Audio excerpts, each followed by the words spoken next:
شروع اللہ کے پاک اور بابرکت نام سے جو بڑا مہربان نہایت رحم کرنے والا ہے۔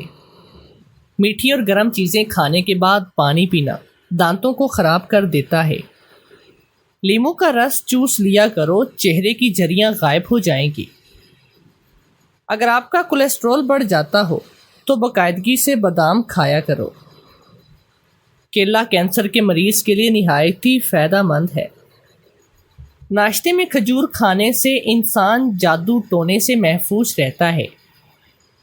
دودھ اور کیلا ایک ساتھ کھانے سے پیٹ خراب ہو جاتا ہے۔ اگر پیٹ کی کوئی بھی بیماری ہو تو گھر میں مسور کی دال کا استعمال زیادہ کریں۔ پیپل کا پتا منہ پر باندھنے سے منہ کے دانے ختم ہو جاتے ہیں۔ کچا امرود بھولنے کی بیماری کا سبب بنتا ہے۔ چربی والے گوشت کا استعمال کرنے سے بانجھ پن کی بیماری ختم ہو جاتی ہے۔ اگر کام کرتے وقت اچانک سر میں درد ہونے لگے تو تھوڑا سا نمک چاٹ لو۔ ٹھنڈے پانی سے منہ دھونے سے منہ پر جھریاں آنے لگتی ہیں۔ نہارمو پودینے کی ڈنڈیاں چبا لینے سے جوانی دیر تک قائم رہتی ہے۔ گنے کا جوس ہاضمے کے لیے بہت اچھا ہوتا ہے، اس سے جگر مزید اچھا کام کرتا ہے۔ روزانہ گنے کا ایک گلاس پی لو، یہ یرقان کے مریض کو تیزی سے اس مرض سے چھٹکارا دلاتا ہے۔ پپیتے کے پتوں کا پیسٹ بنا کر 15 دن مسلسل استعمال کرنے سے یرقان جیسی بیماری سے آسانی سے نجات ملتی ہے۔ اگر قبض نہ ہو تو اسب گول کا چھلکا گرم دودھ میں ملا کر پی لیا کرو۔ نہارمو ابلے ہوئے چنے کھانے سے کبھی بھولنے کی بیماری نہیں لگتی۔ جن کو اولاد نہ ہوتی ہو وہ جمعے والے دن یتیم مسکین بچوں کو کھانا کھلایا کریں۔ انشاءاللہ بہت ہی جلد اللہ تعالیٰ ان کو اولاد عطا کرے گا۔ جگر کی خرابی میں مالٹے کا استعمال زیادہ کرو۔ انار کے چھلکوں کی جائے مینے زکام فوری ختم ہو جائے گا۔ حمل کے دوران کھٹی چیزیں کھانے سے پرہیز کیا کرو، یہ بچے کے لیے نہایت ہی نقصان دہ ہے۔ پانی میں نمک ملا کر گھر میں سپرے کرو، گھر میں مچھر نہیں آئے گا۔ پخانہ کرتے وقت اگر 5 منٹ سے زیادہ وقت لگتا ہے تو جان لو کہ آپ کا معدہ ٹھیک سے کام نہیں کر رہا۔ روٹی چبا کر کھانے سے گیس نہیں ہوتی۔ ناخنوں پر پالش لگانے سے گھر میں نحوست آتی ہے۔ شام کے وقت گھر میں جھاڑو نہیں لگانا چاہیے۔ گندم کے دانے بھون کر کھانے سے حمل نہیں گرتا۔ دودھ کی ملائی کھا لینے سے بڑھاپا جلدی نہیں آتا۔ کبوتر کا انڈا کھانے سے دماغ تیز ہوتا ہے۔ سونف کھانے سے پیٹ خراب نہیں ہوتا۔ گوبھی کا سالن کھا کر دودھ پینے سے چہرے پر دانے نکل آتے ہیں۔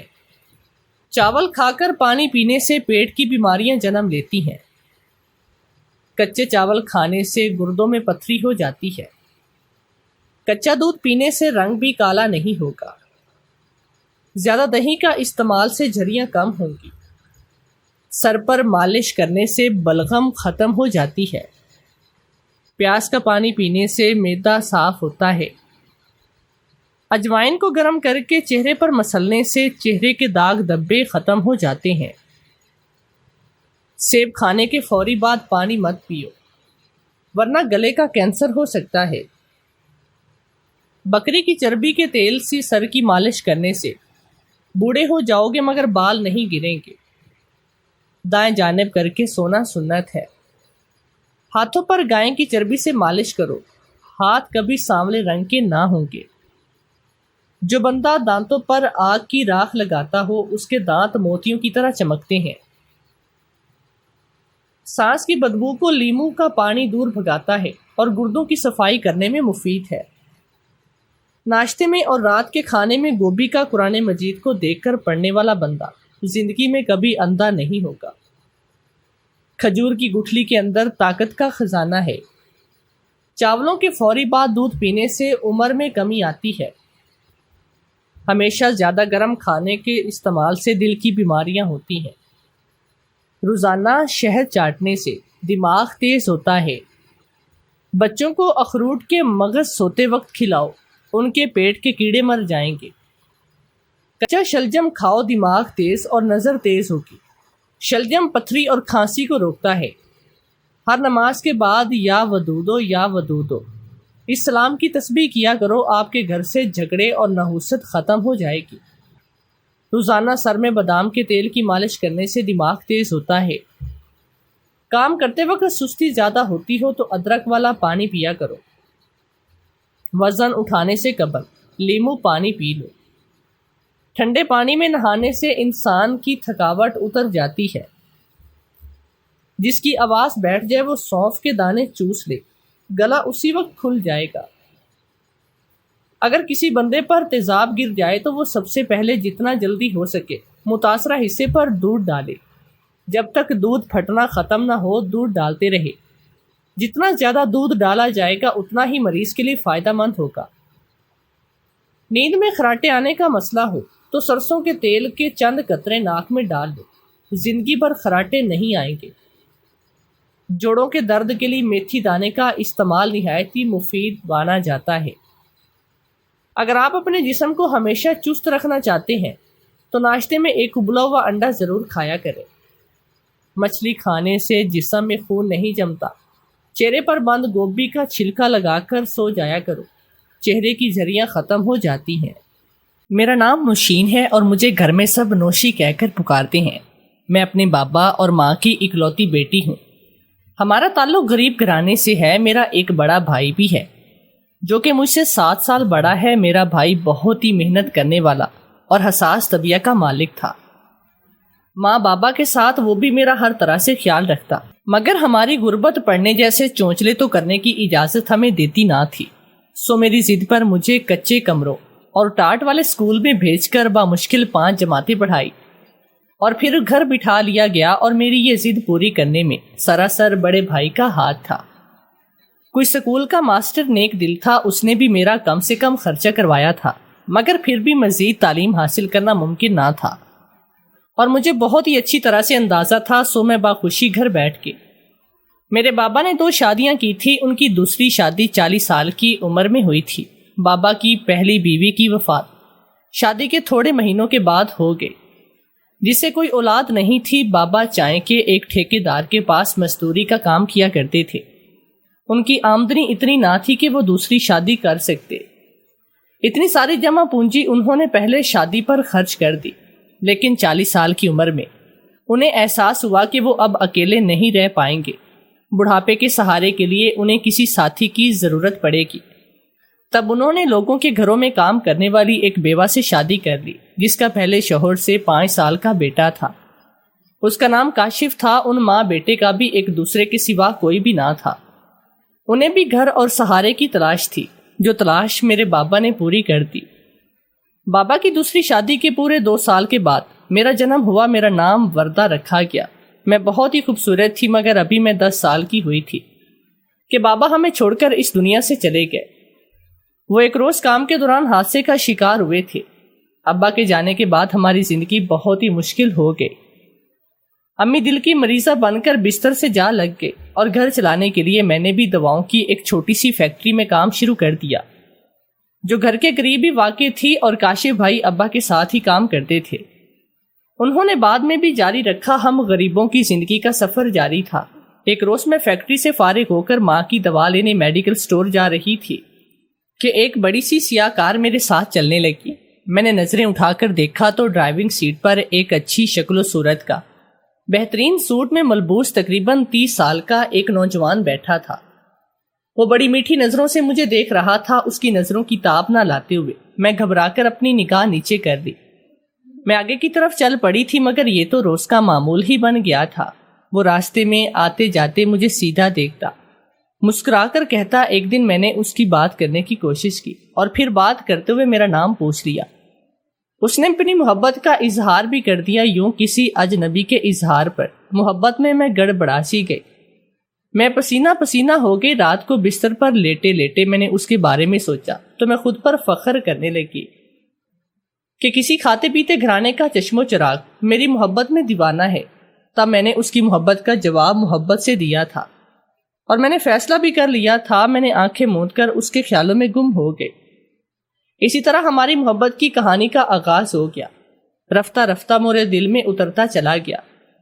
اب یوں ہوتا کہ اسے کبھی آنے میں دیر ہو جاتی تو میں تڑپ کر رہ جاتی، میرا من اب اس کے سوا کسی شے میں نہیں لگتا تھا۔ حالانکہ میں جانتی تھی کہ حیثیت میں وہ آسمان ہے اور میں زمین، وہ امیر خاندان کا پڑھا لکھا نوجوان، میں صرف 5 جماعتیں پاس اور غریب خاندان کی معمولی سی لڑکی۔ میرا اور اس کا کوئی میل جول نہیں تھا، پر دل کیا کرتا، محبت تو اندھی ہوتی ہے، اونچ نیچ اور ذات پات کہاں دیکھتی ہے۔ اسی طرح ہماری محبت کا یہ سلسلہ چل نکلا۔ وہ اکثر اپنی گاڑی میں مجھے گھمانے لے جاتا، کبھی ہم سیر و تفریح کرتے تو کبھی کسی بڑے سے ہوٹل میں کھانا کھانے نکل جاتے۔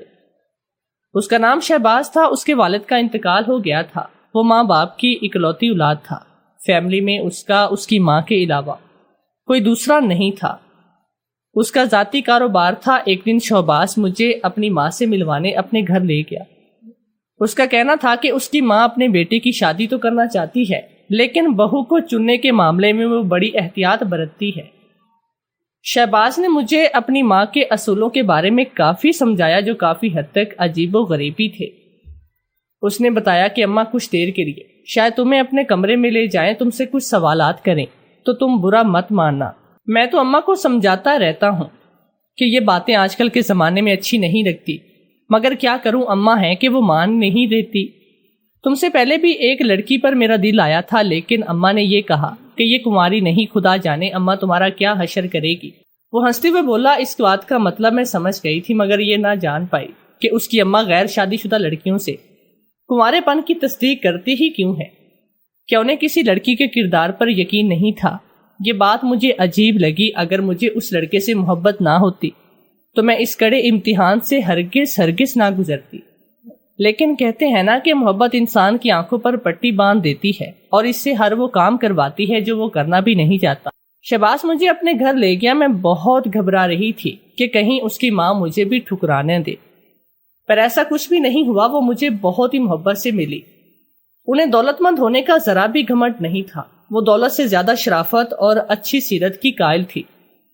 شہباز نے ان کو میرے بارے میں سب کچھ بتا دیا تھا۔ انہیں اس بات پر تو کوئی اعتراض نہیں تھا کہ میں غریب ہوں، گو کہ پہلی نظر میں مجھے پسند کر لیا تھا اور کہا کہ بیٹا تو مجھے بہت پسند آئی ہو، اب میں اپنے بیٹے کی شادی میں دیر نہیں کروں گی، لیکن اس سے پہلے کہ میں تمہارا ہاتھ مانگنے تمہارے گھر آؤں، مجھے تم سے ایک بات کی تصدیق کرنی ہے۔ ان کی بات سن کر شہباز کمرے سے باہر چلا گیا۔ مجھے گھبراہٹ ہونے لگی۔ جی آنٹی، میں آپ کے ہر سوال کا جواب دوں گی۔ مجھ پر گھبراہٹ طاری ہو گئی تھی۔ ان کا انداز ہی ایسا تھا کہ میرے پسینے چھوٹ گئے۔ شہباز کے جانے کے بعد انہوں نے کمرے کا دروازہ بند کر لیا اور مجھے بیڈ پر بیٹھنے کا کہا۔ آنٹی کی نظریں تو ایسی تھی جیسے کوئی پولیس والا کسی مجرم سے تشویش شروع کرنے جا رہا ہو۔ میں سمٹ کر بیٹھ گئی اور پھر اگلا لمحہ درد سے بھرپور تھا۔ مجھے تو اس وقت آنٹی کی ذہنی حالت پر شبہ ہوا جب انہوں نے ایک قدرے موٹا اور لمبا دھاگا میرے سامنے کیا اور دھاگا فضا میں لہراتے ہوئے مجھ سے وہ بات کہی کہ میں نے جس کا تصور بھی نہیں کیا تھا۔ لیکن پھر ان کی جانچ پڑتال کے بعد میری خوشی کی انتہا نہ رہی جب مطمئن ہو کر انہوں نے مجھے پسند کر لیا تھا۔ آنٹی نے اپنے بیٹے کو بتایا کہ وہ کل میرے گھر میرا رشتہ لے کر آئیں گی۔ شہباز کے گھر سے رشتہ آیا تو میری والدہ اور بھائی خوشی سے پاگل ہوئے۔ پھر چند روز کے بعد میں دلہن بن کر شہباز کے گھر آ گئی، مگر یہاں آتے ہی مجھ پر وہ انکشاف ہوا کہ میرے سارے خواب چکنا چور ہو کر رہ گئے۔ شہباز کا اصل روپ میرے سامنے آ گیا۔ شادی کی پہلی رات ہی انہوں نے مجھ پر بھی انکشاف کیا کہ زندگی کی ساری خوشیاں مجھ پر حرام ہو گئی۔ میری ماں ایک فرسودہ خیالات کی مالک عورت ہے۔ وہ اپنی ماں کا غصہ مجھ پر نکال رہے تھے۔ جانتی ہوں میں کسی اور سے محبت کرتا ہوں، اس کا نام میرب ہے۔ یہ شادی میں نے تم سے صرف اپنی ماں کی خوشی کے لیے کی۔ اسے میری محبت مت سمجھنا۔ ان کے اس دنیا سے رخصت ہوتے ہی میں تمہیں طلاق دے کر اس گھر سے نکال دوں گا اور میرب کو اپنی دلہن بنا کر اس گھر میں لے آؤں گا۔ تم اس گھر میں اس وقت تک رہ سکتی ہو جب تک میری ماں زندہ ہے۔ میں یہ بات تو شہباز سے پوچھنا ہی بھول گئی کہ ان کی پہلی پسند کو ان کی ماں جی نے تسلیم کیوں نہیں کیا۔ وہ میرب سے بے حد محبت کرتے تھے، اس سے شادی کرنا چاہتے تھے، پر ان کی ماں کسی صورت بھی ایسی لڑکی کو گھر کی بہو بنانے پر تیار نہ تھی جس کا کردار پاکیزہ نہ ہو۔ اب یہ تو بعد میں جا کر راز کھلا کہ شہباز کی ماں کا اس طریقے کا مطلب کیا تھا۔ بہرحال مجھے اتنا معلوم ہوا کہ شہباز نے میرا انتخاب اس لیے کیا تھا کیونکہ میرے جیسی ایک سادہ سی لڑکی ان کی ماں کی پسند ہے۔ دوسرا، ہم غریب تھے، مجھے طلاق دینے یا کسی زیادتی کرنے پر ہم غریب ان کا کچھ بگاڑ سکتے نہیں تھے۔ ہماری حیثیت ان امیر زادوں کے آگے کچھ بھی نہ تھی۔ جو ان کے خلاف آواز اٹھاتے، انہوں نے مجھے یہ بھی دھمکی دی کہ اگر اس بات کا میرے گھر والوں کو پتہ چلا یا کسی اور کو تو مجھے جان سے مار ڈالیں گے۔ بھلا میں یہ سب کچھ کسی کو بتا کر اپنی بیمار ماں کو، غریب بھائی کو یا پھر اس کی نیک سیرت ماں کو جس کی سانسیں کبھی بھی تھم سکتی تھی؟ میں دنیا کے سامنے شہباز کی بیوی بنی پھرتی، پر اندر ہی اندر میرا دل خون کے آنسو روتا۔ میں اکثر وقت ان کی ماں کے ساتھ گزارتی، حالانکہ انہوں نے میرے کردار پر زیادہ یقین نہیں کیا تھا، مگر میں ان کی خدمت کرتی، ادھر ادھر کی باتیں کر کے ان کا دل بہلاتی۔ بدلے میں وہ مجھے اپنی محبت اور ڈھیر ساری دعائیں دیتی اور اکثر کہتی کہ ان سے ضرور ایسی کوئی نیکی ہوئی ہے جس کا صلہ خدا نے انہیں میرے روپ میں دیا ہے، لیکن وہ نہیں جانتی تھی کہ میں ان کے اس امتحان کی وجہ سے کس اذیت میں مبتلا تھی۔ شہباز اپنی ماں کے سامنے مجھ سے میٹھی میٹھی باتیں کرتے، میرے لیے طرح طرح کے تحفے لاتے، لیکن اکثر کسی نہ کسی پارک میں چھوڑ کر خود میرب کے پاس چلے جاتے۔ وہ میری طرف حقارت سے دیکھتے، بیوی ہونے کے باوجود انہوں نے مجھے کبھی نہیں چھوا۔ وہ بیڈ پر سوتے اور مجھے نیچے کارپٹ پر سونا پڑتا تھا۔ انہوں نے مجھ سے پیار نہیں کیا، پیار کا ڈرامہ کیا تھا، لیکن میں نے تو ان سے محبت کی تھی۔ مجھے ان کے اس رویے پر تکلیف ہوتی۔ اسی اذیت میں دن گزرتے گئے، میری شادی کو سال بھر ہو گیا۔ شہباز کی ماں کو ہمارے بچے کی فکر ہونے لگی۔ وہ ہر بار شہباز اور مجھ سے بچے کے بارے میں سوال کرتی اور وہ ہمیشہ جھوٹ بول کر ٹالتے۔ امی، ہم نے سب سے اچھے ڈاکٹرز کو دکھایا ہے، دونوں میں کوئی مسئلہ نہیں، بس یہ اوپر والے فیصلے ہیں۔ جب وہ مہربان ہو تو بچہ تو تب ہی ہوگا۔ میری شادی کے چند سال کے بعد مجھ پر ایک اور قیامت ٹوٹ پڑی جب پتا چلا کہ میرا بھائی پولیس کے ہاتھوں مارا گیا۔ ماں تو میری شادی کے کچھ ہی عرصے کے بعد ہی چل بسی تھی۔ بھائی یہ کہہ کر لاہور چلے گئے تھے کہ انہیں کہیں پر کام مل گیا ہے، پر انہیں غلط بیانی سے بلایا گیا تھا۔ انہیں کسی فیکٹری میں کام نہیں ملا، بلکہ ڈاکہ اور چوری کرنے والے ایک خطرناک گروہ میں شامل کر لیا۔ تبھی وہ اس برے دھندے میں لگ گئے۔ ایک دن پولیس نے ان کو ڈاکہ کرتے ہی گھیر لیا، جس میں پولیس بھائی کی اندھی گولی کا نشانہ بن گیا تھا، جبکہ گروہ کے باقی لڑکے بھاگنے میں سب کامیاب ہو گئے۔ اس صورتحال میں میرا آخری سہارا بس شہباز کی ماں تھی۔ میں دن رات ان کی لمبی عمر کی دعائیں مانگتی اور ہر صورت انہیں خوش رکھنے میں لگی رہتی تھی۔ میری یہ تمام کوششیں اس وقت رائگاں چلی گئی جب وہ ایک رات خاموشی سے یہ دنیا چھوڑ کر چلی گئی۔ انہیں نیند کی حالت میں ہی ہارٹ اٹیک ہوا تھا۔ میری شادی کو ابھی 5 سال ہی ہوئے تھے کہ میرا آخری سہارا بھی چلا گیا تھا۔ یہ سوچ سوچ کر ہی مجھے ہول اٹھ رہے تھے کہ میرے ساتھ کیا ہونے والا ہے۔ ماں کا سوئم ہوتے ہی شہباز میرب سے شادی کر کے اسے گھر لے آیا۔ میں نے اس کو تب پہلی بار دیکھا۔ وہ معمولی سی شکل، سانولے رنگ کی، تقریباً 32 سال کی ایک پختہ عورت لگ رہی تھی۔ اس میں کوئی ایسی خاص بات نہیں تھی جس کی وجہ سے شہباز اس کے لیے دیوانے تھے۔ ان دونوں کو اپنے سامنے دیکھ کر میرے جسم سے تو جان ہی نکل گئی۔ یہ وہ لمحہ تھا جس کے نہ آنے کے لیے میں نے اپنے رب کے سامنے گڑ گڑا کر دعائیں مانگی تھی، پر آج وہ گھڑی میرے سر پر تھی۔ شہباز مجھے طلاق دینے کے ارادے سے میرے قریب آئے تو میں ان کے پیروں میں گر گئی۔ خدا کے واسطے مجھے طلاق مت دیں، مجھے گھر سے مت نکالیے، میرا اس دنیا میں کوئی نہیں، مجھ پر رحم کرے، میں کہاں جاؤں گی؟ رو رو کر میری ہچکیاں بند گئی۔ مجھے اپنی نوکرانی بنا لے، میں اپنے اور آپ کے رشتے کو بھول جاؤں گی، بس یہ یاد ہوگا کہ میں اس گھر کی نوکرانی ہوں۔ پہلے بھی آپ نے جیسا کہا ویسا ہی ہوا، آگے بھی آپ کو شکایت نہیں ہوگی۔ جب شہباز کی طرف سے کوئی جواب نہ ملا تو میں نے ان کے پیروں پر اپنا سر رکھ دیا تھا اور ساتھ ہی دل میں دعائیں کر رہی تھی کہ ان دونوں کا دل میرے لیے نرم ہو جائے، ان کے دل میں میرے لیے رحم آ جائے، اور خدا نے میری دعا قبول کر لی تھی۔ شہباز اس بات پر راضی ہو گیا۔ بیوی کی مرضی پوچھنے کے لیے اس کی طرف دیکھا تو اس نے بھی اقرار میں سر ہلاتے ہوئے کہا، ٹھیک ہے، اسے چھوڑ دو، ہم اسے اپنی خادمہ بنا کر رکھیں گے۔ میں نے دل میں خدا کا لاکھ لاکھ شکر ادا کیا۔ اگلے روز وہ دونوں ہنی مون پر چلے گئے۔ 1 مہینے کے بعد واپسی ہوئی اور دھیرے دھیرے سے میرب گھر کے نوکروں کو نکالتی چلی گئی۔ یہ سارے پرانے اور وفادار نوکر تھے جن سے شہباز کی ماں محبت کیا کرتی تھی، یہاں تک کہ اس کو موسی کو بھی نکال دیا اور شہباز سے کہا کہ نوشین اب اس گھر کو سنبھالے گی۔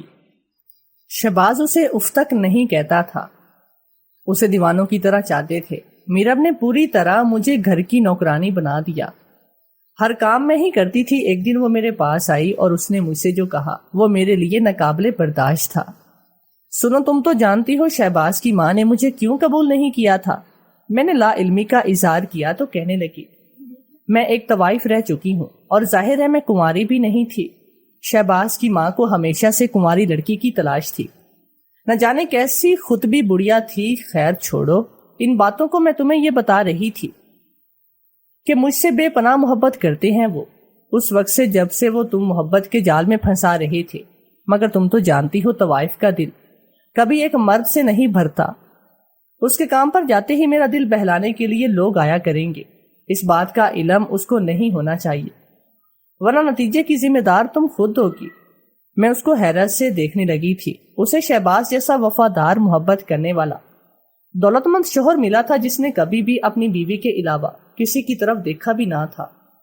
میرب کو تو شکر کرنا چاہیے تھا کہ شہباز نے اسے گندگی سے نکالا، مگر گندگی کا کیڑا گندگی کو ہی پسند کرتا ہے۔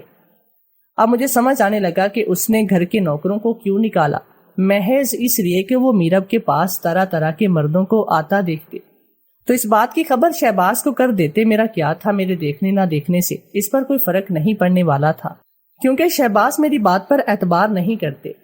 میں ایک کمزور لڑکی تھی، بھلا مجھ سے وہ کیا ڈرتی، ہمیشہ دھمکی دے کر مجھے ہی چپ کروا دیا کرتی، اور اب وہ مجھے استعمال کر رہی تھی۔ بہرحال میرب نے دوبارہ اپنا دھندا کرنا شروع کیا۔ اب مجھے سمجھ میں آئی تھی کہ بھلے شہباز کی ماں ایک ان پڑھ اور جاہل عورت تھی، ناک سے دھاگا گزار کر کسی لڑکی کے کردار کا پتہ لگانا یہ بھی ایک جاہلانہ بات تھی۔ بھلا ناک سے دھاگا گزارنے سے کسی عورت کے کردار کا کیسے پتہ چلتا ہے؟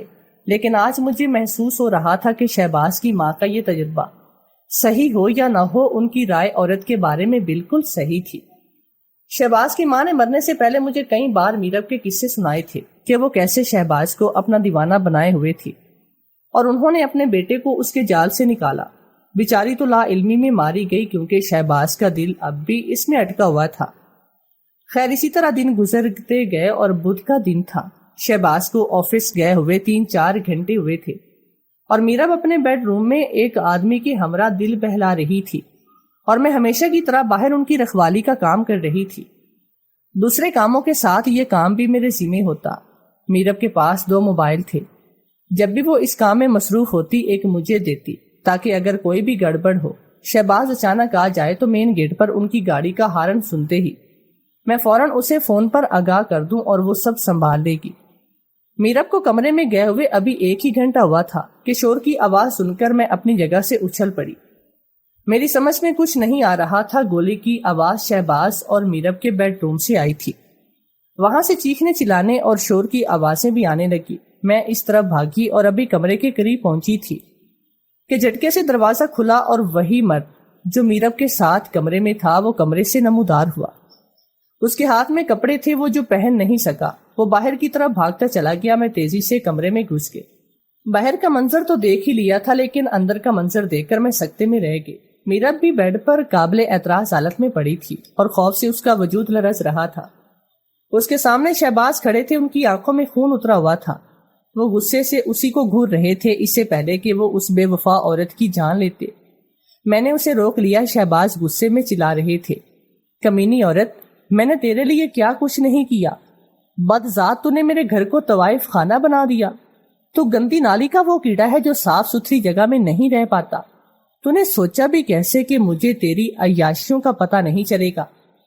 مجھے تو اسی وقت پتہ چل چکا تھا جب تو ایک ایک کر کے سب نوکروں کو نکالتی گئی۔ اپنی عیاشیوں کے لیے تو نے یہ بھی نہیں سوچا کہ اتنے بڑے گھر کا حصہ بننے کے بعد نظر میں آئے کام کیسے کرے گی۔ پہلی بار ان کی زبان پر میرا نام آیا، ٹھیک کہتی تھی میری ماں، اس کا دھاگا غلط صحیح، اس کی نظریں خراب نہیں ہو سکتی۔ اس نے صحیح کہا تھا کہ یہ عورت کبھی ایک مرد کے ساتھ خوش نہیں رہ پائے گی۔ میں نے ہی اپنی ماں کی بات نہیں مانی اور آج تو جیسی ذلیل عورت کے ہاتھوں اپنا دل برباد کر بیٹھا ہوں۔ بدلے میں مجھے دھوکہ دیتی رہی، میں اپنی ماں سے جھوٹ بولتا رہا اور تمہاری وجہ سے میں اس با وفا اور با کردار بیوی پر ظلم کرتا رہا، اور اب تم چاہتی ہو کہ میں تمہیں چھوڑ دوں۔ اس کی منتوں کے بدلے میں شہباز سے کہا اور پھر اسے طلاق دے کر گھر سے نکال دیا۔ پھر وہ میرے سامنے دونوں ہاتھ جوڑ کر مجھ سے معافی مانگنے لگے۔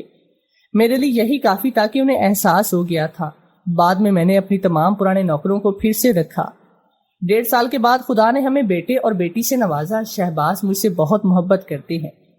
اب میں بہت خوش ہوں۔ یہ سچ ہے کہ خدا کے ہاں دیر ہے اندیر نہیں۔ وہ اپنے بندوں کی دعاؤں کو ضرور سنتا ہے۔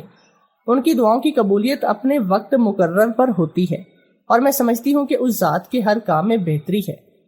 اگر وہ اس عورت کو ماں کے کہنے پر چھوڑ دیتے تو ایک خلش ان کے دل میں ہمیشہ رہ جاتی، اور وہ مجھے بھی شاید اتنا پیار اور عزت نہ دیتے۔ بس سمجھوتا ہی نبھاتے رہتے ساری زندگی۔